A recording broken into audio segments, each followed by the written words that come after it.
Hi, to enable Siri on your iPhone 13, we will need to open settings first and after that go in the Siri section. Now select talk to Siri and here we have two options for enabling Siri.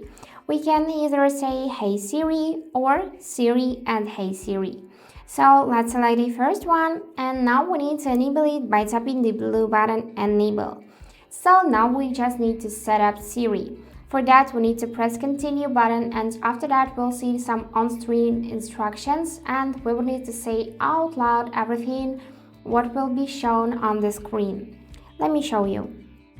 Siri, how's the weather? Hey Siri, send a message. Siri, set a timer for 3 minutes. Hey Siri, get directions home.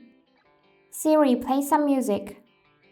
And now Siri is ready to be used. Just tap the done button and here you can also enable option to press side button to enable Siri. Now let's test it. Hey Siri. And Siri enables. So yeah, that's it for today. Hope this video was helpful and thank you for watching.